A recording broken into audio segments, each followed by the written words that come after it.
इस एपिसोड की शुरुआत एक रेस्टोरेंट को दिखाते हुए होती है जहां इन सूप डिनर टेबल पर टाई उल का वेट कर रहा होता है और तभी टाई उल कॉन्ग शिन को मैसेज करके कहती है कि वो आज नहीं आ पाएगी, वो लोग खाना खा ले। इधर राजा के प्रपोज करने पर एक बार फिर से टाई उल उसका मजाक उड़ाते हुए कहती है कि अगर सचमुच तुम राजा हो और मुझे रानी बनाना चाहते हो तो चलो अभी अपने साम्राज्य में लेकर चलो। उसकी बात सुनकर राजा उसे अपने साथ बांस वाली वही जंगल में लेकर जाता है जहाँ से वो आया था, पर इस बार चारों तरफ ढूंढने पर भी कोई दरवाजा दिखाई नहीं देता और न ही दूसरी दुनिया में जाने का कोई रास्ता दिखता है। तब वो टाई उल से कहता है कि अभी वो खाली हाथ आया है, इसीलिए दरवाजा नहीं खुल रहा, वरना बांसुरी की आवाज के साथ बिजली कड़कती है और बीच में चट्टान से बना दरवाजा अपने आप खुल जाता है। लेकिन टाई उल को हमेशा की तरह इस बार भी उसकी बात पर विश्वास नहीं होता और वो कहती है कि इतनी ठंड भी मुझे फालतू का परेशान किया। अब डीएनए रिपोर्ट से तुम्हारे परिवार का पता लग जाएगा और तुम अपने घर चले जाना।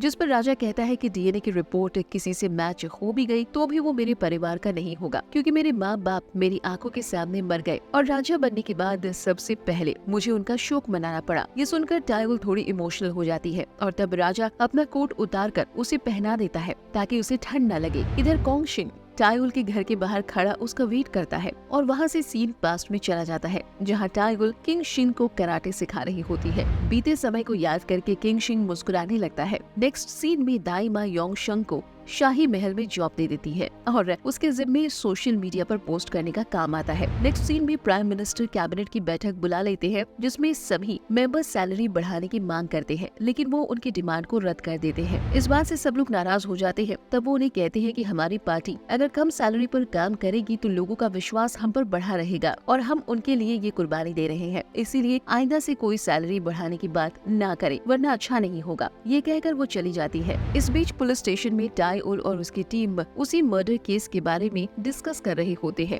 जो 3 हफ्ते पहले हुई थी। उन्हें पता चलता है कि मर्डर में यूज होने वाला हथियार कबाड़ी की दुकान में मिलेगा। अब उन सबको कबाड़ी की दुकान में जाकर हथियार ढूंढना था, लेकिन आज ही एक नया पुलिस डिटेक्टिव उनकी टीम को ज्वाइन करने वाला था, इसीलिए सब उसका वेट कर रहे थे कि तभी 2 लोग हाथों में हथकड़ी लगाए वहाँ पहुँच जाते हैं, जिनमें से एक मुजरिम और एक नया पुलिस वाला था। टाई उल गलती से मुजरिम को पुलिस समझ लेती है, पर तभी उसे पता चलता है कि दूसरा बंदा पुलिस वाला है जिसका नाम जॉन माइकल उर्फ जानवी है। वो उन्हें बताता है कि उसका बचपन से ही सपना था कि वो मुजरिमों के साथ हथकड़ी पहने, इसीलिए उसने इस तरह से एंट्री ली। खैर, अब सभी लोग कबाड़ी की दुकान के पास पहुंच जाते हैं और हथियार ढूंढने लगते हैं और जल्द ही जानवी को वो हथियार भी मिल जाता है। तभी कॉन्ग शिन टाई उल को जानवी के पास छोड़कर वहाँ से निकल जाता है। वो एक बार में जाता है जहाँ का मालिक उसका पुराना पहचान वाला था जो इलीगल तरीके से पैसा कमाता था। वो उसे भी अपने साथ मिलाने की कोशिश करता है, लेकिन कॉन्ग शिन कहता है कि पुलिस में भर्ती इसलिए हुआ हूँ ताकि लोगों को बुरा करने से रोक सकूं। तभी उस गुंडे के चमचे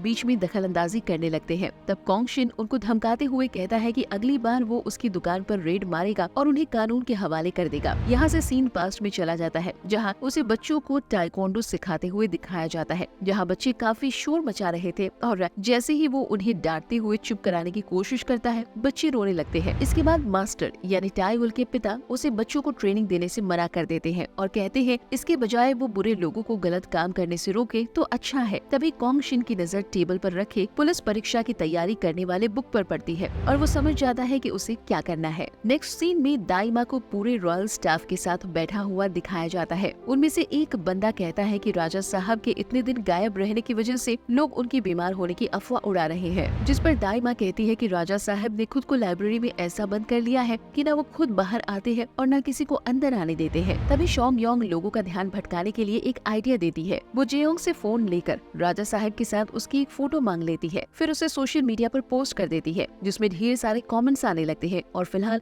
लोगों का ध्यान बढ़ जाता है। अगली सीन में टाई उल अपने ऑफिस से निकलती है, तभी उसकी मुलाकात ऑफिसर योंग से होती है जो उसे बताती है कि मिस्टर गोंग का डीएनए कोरिया में किसी भी लापता नागरिक से मैच नहीं करता, यानी उसकी पहचान नहीं हो पाई थी। और तभी उसे गवर्नमेंट ऑफिशियल का फोन आ जाता है जो उसे बताती है कि मैक्सिमस एक स्पेनिश घोड़ा है जो कोरिया के एनिमल डेटा के रिकॉर्ड में नहीं है। और इसीलिए बता पाना मुश्किल है कि वो घोड़ा गॉन के पास कैसे आया। ये दोनों बातें सुनकर टायुल का दिमाग चकरा जाता है और वो तुरंत गॉन के पास जाती है और विस्की पीने के बाद उससे पूछती है कि अगर वो सच में किसी और दुनिया से आया है और कोरिया का राजा है तो उसकी राजधानी सियोल की जगह बुसान क्यों है। जिस पर वो कहता है कि 1592 ही जापान के साथ हमारे देश के संबंध अच्छे नहीं थे, इसीलिए मेरे दादाजी ने 1945 में राजा परिवार को बुसान में बसा दिया था, जबकि यूनियन कैबिनेट सियोल में रह गया। उसकी बात टायुल को और कंफ्यूज कर देती है। नेक्स्ट सीन में जियोंग महल के अंदर खड़ा होकर राजा को मिस करता है। दीवारों पर राजा के द्वारा सॉल्व किए गए मैथ्स के प्रॉब्लम को देखकर उसे याद आता है कि एक बार राजा ने कहा था कि गद्दार ली किम की डेड बॉडी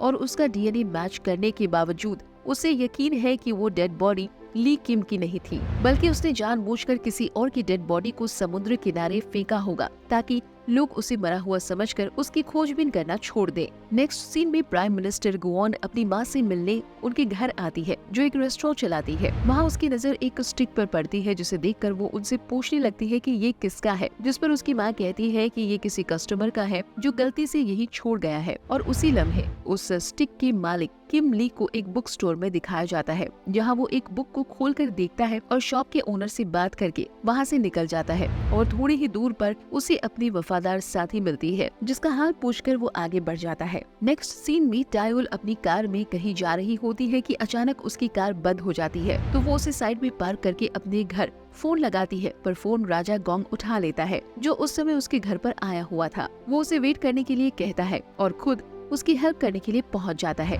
उसे देखकर टायुल कहती है कि थोड़ी देर में मैकेनिक आ जाएगा, तब तक तुम इसका ख्याल रखना। ये कहकर वो अपने बाल बांधने लगती है कि तभी वक्त रुक जाता है और राजा गॉन समझ जाता है कि उसका अंकल इस दुनिया में उस दुनिया से जा रहा होगा। कुछ सेकंड में सब कुछ नॉर्मल हो जाता है और जब गोंग ये बात टायुल को बताता है तो उसे यकीन ही नहीं आता कि भला वक्त भी कैसे रुक सकता है। नेक्स्ट सीन में एक ऑफिसर टायुल और बाकी टीम को बताता है कि सारे प्रूफ और रिपोर्ट्स मिल चुके हैं, जिसके मुताबिक किम बुक ही मुजरिम साबित होता है, और जबकि टायुल को लगता है कि असली मुजरिम कोई और है और किम बुक को फंसाया जा रहा है। उसकी बात सुनकर सब लोग हैरान रह जाते हैं कि हाथ आए सबूत पर भरोसा करने के बजाय टायुल किम बुक को बचाने की कोशिश कर रही है। लेकिन फिर भी कोंगशिन टायुल के साथ एक बार फिर से छानबीन करने के लिए कबाड़ी की दुकान पर जाता है, जहां उसे एक पुराना टूटा फूटा सा मोबाइल फोन मिलता है, जिसे वो टायुल के हवाले कर देता है ताकि वो उसकी जांच करवा सके। पर तभी वहां एक गुंडा अपने चमचों के साथ पहुंच जाता है और कोंगशिन को ललकारने लगता है। दरअसल कोंगशिन की वजह से 3 साल पहले उसे जेल जाना पड़ा था। उसी का बदला लेने के लिए वो अपनी पूरी टीम को लेकर आया था। वो कोंगशिन से कहता है कि तुम दोनों मेरे साथियों से मुकाबला नहीं कर पाओगे। तभी किंग गोंग वहाँ पहुँच जाता है और कहता है हम 2 नहीं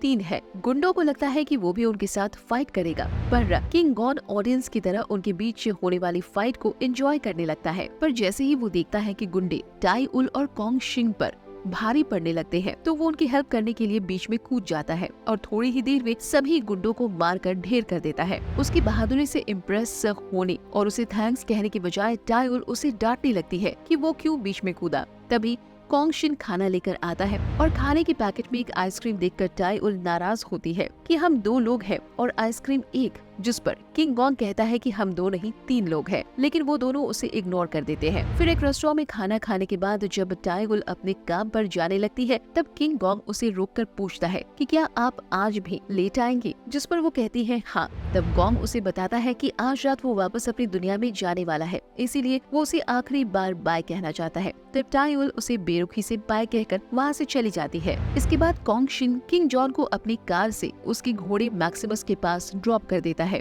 तब किंग गोंग उसे कहता है कि वो उसके एहसान का बदला बहुत जल्द चुका देगा। तभी कोंगशिन गोंग से पूछता है कि घोड़े की पीठ पर लगी हुई गद्दी उसने कहाँ से खरीदी, क्योंकि उस पर बने हुए निशान को उसने कहीं देखा था। जिस पर किंग गोंग कहता है कि वो इस दुनिया में नहीं मिल सकती, किसी और दुनिया की है जहाँ मैं राजा हूँ। उसकी बात सुनकर कोंगशिन हंसने लगता है और राजा समझ जाता है कि उसे भी उसकी बात पर विश्वास नहीं है। नेक्स्ट सीन में नारी टायुल को बताती है कि उसने किंग गोंग को 20 लाख रुपए उधार दिए हैं, क्योंकि उन्हें होटल का बिल चुकाकर चेकआउट करना था। ये सुनकर टायुल को गुस्सा आता है कि वो एक अनजान आदमी जिसके पास एक फूटी कौड़ी नहीं थी, उसे नारी ने इतने पैसे क्यों दिए। जिस पर नारी कहती है कि उसकी पर्सनालिटी और बातचीत की तमीज देखकर मुझे यकीन है कि वो बहुत पैसे वाला आदमी होगा और मेरे पैसे जरूर चुका देगा। नेक्स्ट सीन में किंग गोंग एक बुक स्टोर पर खड़ा एक रोमांटिक पोएम्स वाली बुक निकालकर पढ़ रहा होता है। उधर टाईउल काम से घर लौटती है तो देखती है कि मैक्सिमस वहाँ नहीं है। वो समझ जाती है कि किंग गोंग वहाँ से जा चुका है। उधर राजा अपने घोड़े पर बैठकर अपनी दुनिया में एंट्री करता है